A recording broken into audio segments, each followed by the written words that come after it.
Hey there! Did you know Baker's always gives you savings and rewards on top of our lower-than-low prices? And when you download the Baker's app, you'll enjoy over $500 in savings every week with digital coupons. And don't forget fuel points to help you save up to $1 per gallon at the pump. Want to save even more? With a Boost membership, you'll get double fuel points and free delivery. So shop and save big at Baker's today. Baker's, fresh for everyone. Savings may vary by state. Restrictions apply. See site for details. This episode is brought to you by Paramount Plus. Get in, loser! Mean Girls is now streaming on Paramount Plus. Join Katie Heron as she meets the plastics in Tina Fey's new twist on the modern classic. Get ready for more of the rumors, backstabbing, and jokes you loved from the original movie with some fetch surprises. Rated PG-13. Wear pink and head to ParamountPlus.com to try it free. Disagreements are a normal part of life, and we probably have had disagreements with friends, families, coworkers, bosses, teammates, you name it. There's something distinctively different about a disagreement that we have with our wife. Today's episode, we're going to unpack how we can be successful in our marriage through disagreements with our wife. Stay tuned. Welcome back to another episode of the Husband Coach's Corner. You already heard it. We're talking about disagreements today. And, you may have noticed that this is me going back into the archives. I realized that I never finished the marriage success series that I started back in February of 2022. So what I wanted to do was jump back in and finish up series of marriage success items that I think are crucial to any relationship. These are things that I've been dealing with in my own marriage, as well as things that I've observed in others. I do believe that these are the steps that you want to take, or the successful tools that you should be implementing into your relationship, which is why I want to finish this series. Now, what I've done in the description box below, or show notes, wherever you're watching or listening to this podcast, you'll be able to find the links to the previous episodes. So I want you to go ahead and take a listen to those if this is something that you are new to, or you didn't catch those episodes in the past, about 2 years ago, give or take.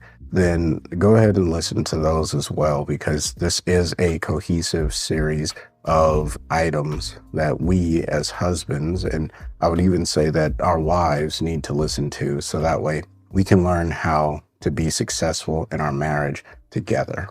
Now, before we go too much further into the content, I'd like to ask for you to rate, comment, subscribe, whatever the platform that you're listening to this on allows you to interact with the episode. I ask that you do that. When you do these things, it really does help get this podcast into the ears, the eyes, into the hands of people who are truly looking for it. What I would also ask you to do, if you know someone specifically that this podcast would be of value to, share it with him or her, and say, hey, look, this is a really great podcast, and I think that you would have some value, or you would gain some value from listening to this particular episode. I would greatly appreciate that.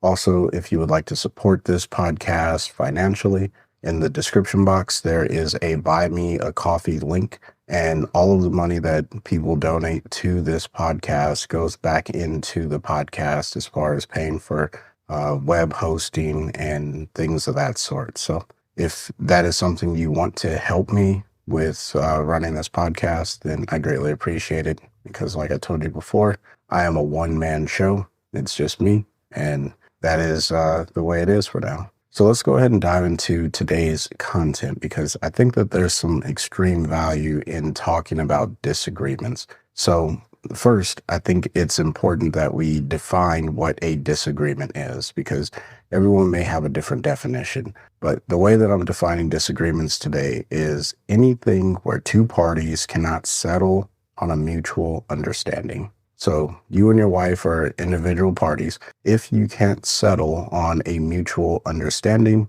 then that is what I am considering a disagreement. Now, there's big disagreements and there's small disagreements, but when it boils down to it, if you can't agree on something, or you can't come to terms like, yes, this is what it is, then by default, or by definition, I should say, it is a disagreement. Okay. One of the first things that, we got to unpack here is disagreements. They're normal and they're healthy for every relationship. At the start of the show, I talked about having disagreements with coaches, friends, teammates, you name it, right? I think we've all experienced that before. But in our marriage, it's actually healthy to have disagreements because our wives, they have different views than us. And as a husband, we have different views than our wife. These are the things that are going to help build us and reinforce our relationship because my wife sees things in a way that I don't see them. And if I am sensitive enough or open enough to hearing what it is that she has to say, then I usually see things in a different light. And we'll talk about discussing disagreements here in a little bit because I think that that's extremely important. The real deal here is that the healthiness of a disagreement is showing that you don't have everything figured out. I know that there are a lot of men who understand that they don't have everything figured out, but sometimes we get a little high strung and we believe that we have something figured out the way that it just ought to be, and there is no alternative. And then our wife will challenge us, and then that turns into a disagreement. And if it goes if it's not treated properly, then it can turn into an argument. And arguments aren't terrible, right? I've said this many times in the previous episodes or in previous episodes that arguments are actually great opportunities for us to work on communication, just like a disagreement is, because the disagreement itself is not the communication aspect. It's the thing that leads to us needing to talk about something. And whenever you have a reason to have a deliberate discussion, it is always, I will always tell you that this is a positive thing in your relationship. And that's why disagreements are healthy, because it keeps us thinking about things in different ways than the way that our wife may think of it, and vice versa. So if our wife is thinking of something and we're like, well, wait a minute, here's why I don't agree with that, or like ramen noodles, whatever it may be. And now you are at a disagreement because she loves ramen noodles and you guys are trying to figure out what you're going to eat for dinner. And she wants to go to a ramen restaurant and you may not. I just kind of pulled a scenario off the top of my head, but hopefully that makes sense. That's a disagreement. And there's nothing wrong with that disagreement.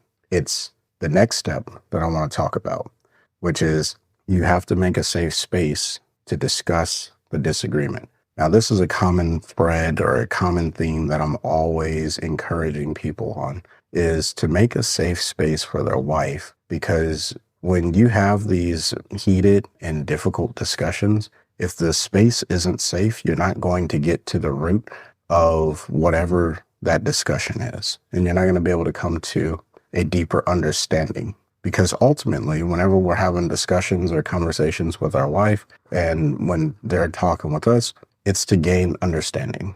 It's not to assert our dominance. I've coached a few men who they were under the impression prior to us talking that when they have conversations with their wife, that their wife should just shut up and listen. And that is not what you want, because a wife that shuts up and listens and doesn't have a safe space to say what she wants builds resentment, and that causes friction down the line in your relationship. And you may never know what your wife is thinking. And when we don't know what our wife is thinking because she doesn't feel comfortable enough to share with us what she's thinking, that is a time bomb waiting to go off of all of the emotions and all of the frustration that's bottled up against you. And it'll hit you like a whirlwind. And then you'll be like, whoa, where did all that come from? So if you are one of those husbands that thinks that your wife should just shut up and listen, then you should absolutely take this time to say, okay, how do I create a safe space whenever we have a disagreement? On the flip side, if you are a wife and you believe that you have everything figured out and you're perfect and your husband is just a complete fool and knows absolutely nothing, then I would encourage you to also sit down and create a safe space and to foster that safe environment, because the goal of any conversation, discussion, whatever it may be, is to get to the understanding of why the other person sees something the way that they see it. One of the cool things about getting to understanding is a disagreement can lead to a debate. I personally love debates. I love debates in my relationship with my wife because I get to hear her side of things. I get to understand her side of things, and I get to ask her questions. And sometimes she doesn't like the debate. So I have to be very cautious when I go into the debates because I actually enjoy debating people on a lot of different topics. But when it comes to my wife, I know that sometimes she does get a little energetic, if you will, during our debates. And that can lead to a different type of discussion. I'll just leave it at that. The point that I want to make here is when we enter into the debate realm where it's like, well, did you think about it this way? And what about this? And I'm asking her questions and then she asks me questions. One of two things will happen in this situation. Either you'll learn that you knew absolutely nothing about what you thought you knew, or two, you knew exactly what you were talking about and you were able to articulate it in a way, got your wife, or if you're a wife, your husband, to understand what it is you were trying to articulate. And that's the point of a debate, is to get the other person to understand. A lot of people think debates are to get the other person to persuade the other person. I don't buy into that. I don't think that that's the reason, because the problem with thinking that you're going to persuade someone is this thing of, well, I'm smarter than you and I'll get you to see it my way at the end. And if they don't, then you're upset and you feel like it's been failed. But instead, if you could just get them to understand why you stand in the place that you stand and let them make their own decision, then that, in my opinion, is the reason and a successful debate. If I had to go back and debate a lot of things, theological matters with people, and my job was to convince them I know more and I'm better than them, then I was already failing in that debate. Instead, I wanted them to understand how I came to the conclusion that I came to. Because when you show someone the path of how you got to a conclusion, then they're more likely to say, okay, can I follow that path? So that's the reason why I enjoy going into debates over disagreements with my wife, but being very careful not to turn it into an argument, because a debate itself is a discussion, by the way. I love to have discussions with my wife on things that we don't agree on, because she's going to help me refine my thoughts. And the next time that I have this exact same disagreement or challenge or issue with another person, I'm going to be able to sit down with that person and hopefully articulate it a little bit better, because my wife helped me refine my thoughts on a particular thing or whatever it may be. I'll be honest, there are some times where the end of the discussion results in my wife and I actually saying, okay, you know what, we're good. And we agree with the other person, all right? Because sometimes a decision needs to be made. In the case of the ramen restaurant, right? Maybe you say, you know what, I want Italian for dinner instead of ramen. So now you go and you get Italian food for dinner because a decision needed to be made in the short term, whatever. Or maybe you say, okay, you know what, we can go to the ramen restaurant and I'll get a chicken, some chicken nuggets and French fries, which is an inside story. My wife and I, we have this discussion, or I don't know what you would call it. We think that every restaurant has chicken nuggets and French fries for kids. So that's why I said that. Anyway, the point that I'm making here is when we have these discussions with our wife and the debate with our wife, we can really refine the way that we think and the way that we carry ourselves and articulate the things that we feel most passionate about. All right, so this leads me really well into my final thought here, which is disagreements help us build our communication skills.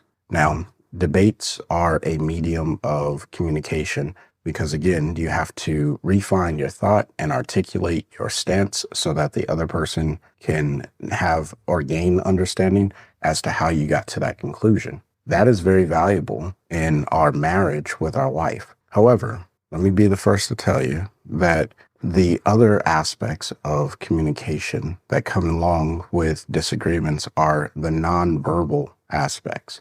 And nonverbal communication is probably one of the most important forms of communication. Especially if you're a parent, you understand this because when you say something, you can watch the body language of your child to understand really what they think. Now, as we get older, we usually get a little bit better at controlling this. However, when you have a disagreement with your wife, you can start to read her body language to figure out like, okay, what is it that really upsets her? And you start to understand your wife a little bit more. And then if you're a wife, when you have a disagreement with your husband, guess what? You get to read his body language and you can figure out what starts to upset him over the long run. Now, fast forward when you get into a heated argument or something that could become a heated argument, you can start to tell like, okay, wait a minute, you're getting a little frustrated.